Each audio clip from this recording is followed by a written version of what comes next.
byose amen. Gideyoni rero ntabwo dushobora kumwiga uyu munsi mu minota mike tuba dufite aha ngaha ngo tumurangize. Ndagenda ndasa ku ntego, tureba ibiri ngombwa mu bice bitandukanye. Uyu munsi rero nagira ngo turebe ese Imana yamusanze he kugira ngo imuhamagare byari byifashe bite. Turabisanga mu gice cya 6. Ibyo tugiye kuganiraho uyu munsi naho yarari. Hanyuma tuziga ikindi gice cy'uko Imana yamuhamagaye, intege nke se yagize cyangwa se uburyo yashoboye kubishobora. Niyo mpamvu tugiye kwiga ijambo ry'Imana n'ikitegererezo, nibwo buhanuzi butavangiye, nibwo butwigisha uburyo dushobora kwifata mu bihe bitandukanye by'ubuzima bwacu.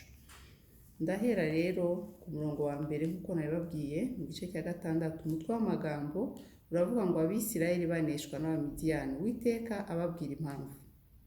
Uyu mutwe wonyine wanyubatse, baraneshejwe ariko Uwiteka ababwira impamvu. Imana ishimye rero ko itabaretse, ariko reka turebe icyabiteye nuko bifashe kugira ngo tuzane igisubizo uyu munsi gishobora kuzadufasha natwe mu bihe turimo. Ngo Abisirayeli bakora ibyangwa n'Uwiteka, Uwiteka bahana mu maboko y'Abamidiyani imyaka 7.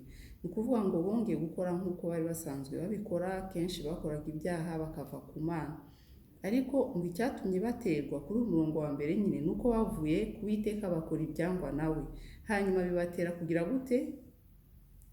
Kuneshwa n'Abamidiyani. Imyaka ingahe? 7. Ni myinshi cyane. Urebye umwana ukareba umwaka 1, 2, 3, 7 ni myinshi cyane. Uri mu bibazo, uri mu bigeragezo, kandi ngo n'Uwiteka yabibateye. Uwiteka iyo yakwihaniye birababaza cyane. Niyo abantu bagira bate, niyo bagusengera bakabigenza bati, ariko uri mu gihe cyo kwigishwa n'Imana ntibishoboka ko icyo gihe wakivamo atari yo yabishatse. Amen. Urumva impamvu deja turayimenya uyu munsi. Impamvu baneshejwe nuko bakoze ibyangwa n'Uwiteka.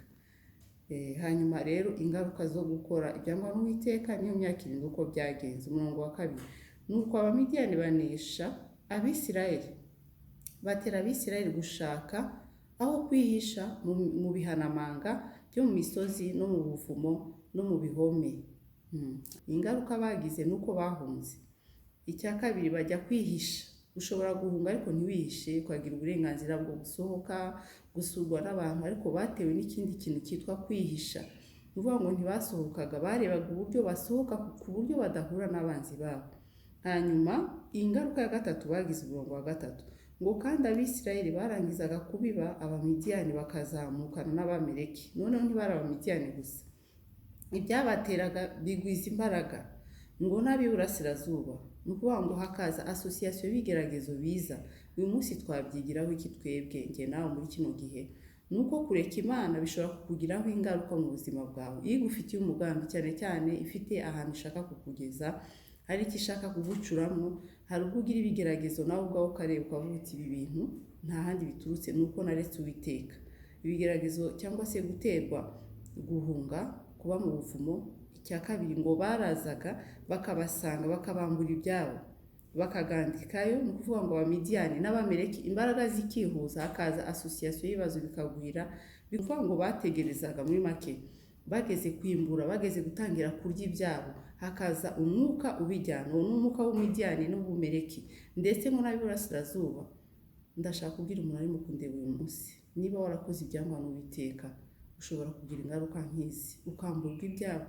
Wenda bo byari imyaka, ibyo bahinze. Ntiturebe gusa guhinga, ariko wirebe nk'umuntu wa kino gihe wakusanije, hakaza ikintu kibijyana, bikaza wenda ari nk'indwara, uko niko wamenya yuko watewe.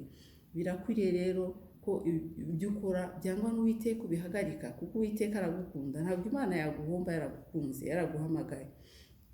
Kugira ngo Imana yongere nuko hari ibyo bari baziranye nayo. Ni ukuvuga ngo hari ukuri wamenye kwayo. Uko kwaba kungana kose ntibisaba ngo umenye Bibiliya yose cyangwa wigeze teoloji, ariko waramenye yuko kuba mu byaha atari byiza. Ugomba gushaka Imana ikakugarukira. Amen. Ikaguha umugisha wawe, ukabasha kwishimira ibyo wakoreye, ibyo wabiri yakuye. Yesu ashimwe. Ngo nuko Abisirayeli bahera ko cyane, barababara cyane. Nibaza ko bibabaje. Amen. Birakwiriye ko umuntu w'Imana yiyarinya cyangwa se tujya ku murongo wayo, kugira ngo umwuka w'Umidiyani tureke guterwa n'Abamidiyani n'Abameleki. ugiye muri Bibiliya mu Itangiriro usanga ari bene wabo, usanga ari abantu babazi. Amen. Ni abantu kuvuga ngo bari bafite isano ariko barajya kubatera, Imana irabyihorera irabireka iremera ko biba. Si uko Imana yari yanze bano Bisirayeli, ariko hari umurimo yagombaga kubakoramo. Umurongo wa 6, nuko Abisirayeli bariheba cyane kubwo Abamidiyani bahera ko batakambira Uwiteka. Igisubizo rero naguha, wenda ashobora kuba nakubwiye ibiri kugutera ukabitekereza, ukabona izo ndwara se, ukabona ibyo bihombo, ukabona uko kubura amahoro se, ukabona koje zawe zisa n'izibaye ubusa, gahunda wari wateguye zibaye ubusa. Ariko igisubizo ushobora kuguha uyu munsi nuko wakongera ugatakambira Uwiteka. Muri Yeremiya 33:3 aravuga ngo ntabaza ndagutabara nkwereka ibikomeye. Imana ntabwo iri vulnerable, ifite abantu benshi bayisenga, ifite n'abayumvira bikagenda bikora binyerera.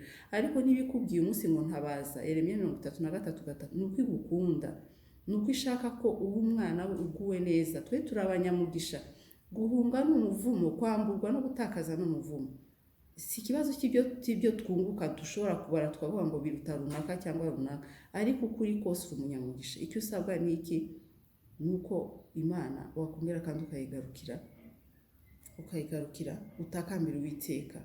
Imana irahari kugira ngo ikugire neza, izagutegereza kuko mufitanye isezerano, mufitanye amabanga, ntabwo izagutakaza. Uzakomeza kugira ibintu bituma wubura amaso ku Uwiteka. Amen. Icyo gihe umurongo wa 7, Abisirayeli batakambira Uwiteka kubwo Abamidiyani.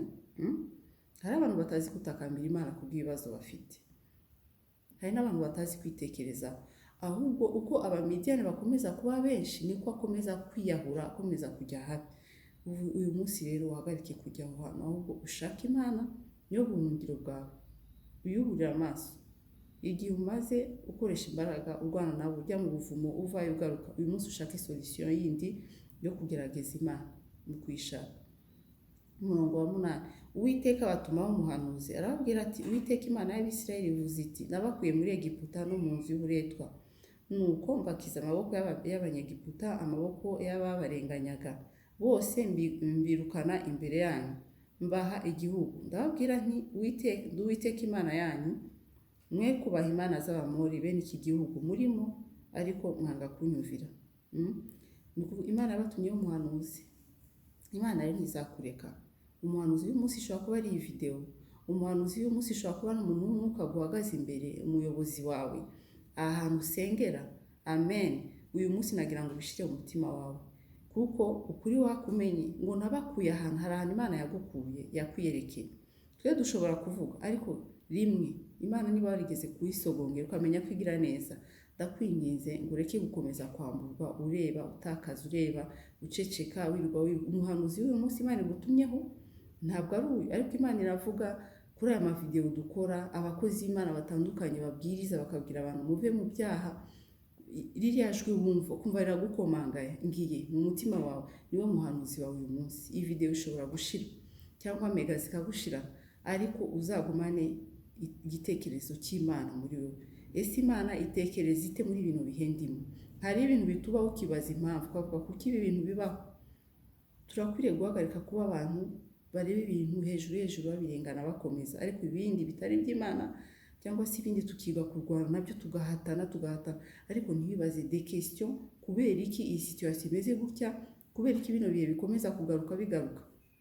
Umuhanuzi rero bishobora kuba ari igihe, ntabwo ni ko umwe cyangwa se uvuge indimi nyinshi, ariko ndabizi ko hari abantu wemera bakubwira iby'Imana.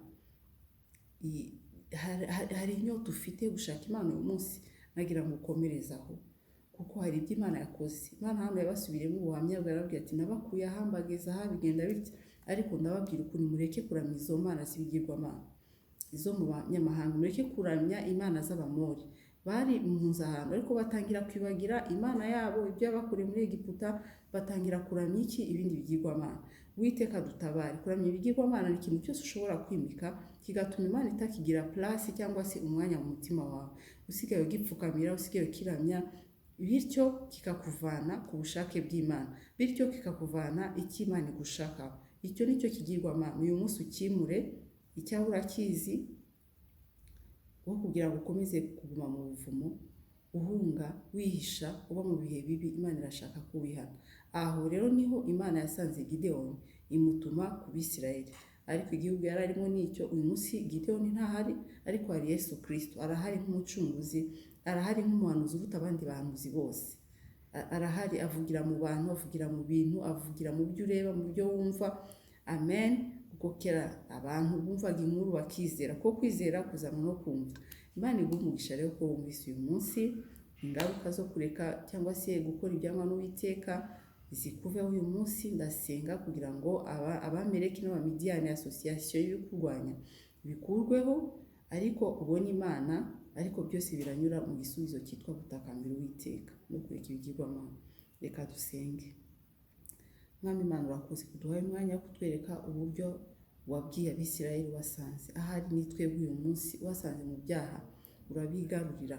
Ushime ko uri umubyeyi mwiza, muhanuzi mwiza, udaceceka, udakenera mega, usanga abantu aho bari, udakenera YouTube. Ndakwingize ngo usanga abana bawe, ubigishe uburyo bakuretse, ubigishe ibigirwamana bafite. Erega uwatakaye ntabyo amenya, abari bafite impamvu zisobanutse. Ariko Mana, ndagukunda kuko uragerageza ukatuzanira ibintu bidukangura, biduha kukuburira amaso. Ndagushimiye kuko uri Imana itugaruriza imyaka inzige zariye. Mwami Imana, nukuri abihanye ubasubize ibyabo byambuwe n'Abamidiyani, ibyabo byambuwe bikibwa, ubasange mu buvumo aho bari, baveyo kubwo kwihana, bamurikire umuco wawe. Mana, nukuri urakoze ko wabanye natwe, uturinze zino ngaruka eshatu kubwo kukuvaho. Uri umuhanuzi mwiza kandi uracyari kubwa kino gihe. Izina ryawe ryubahwe iteka ryose. Amen. Imana iduhane umugisha.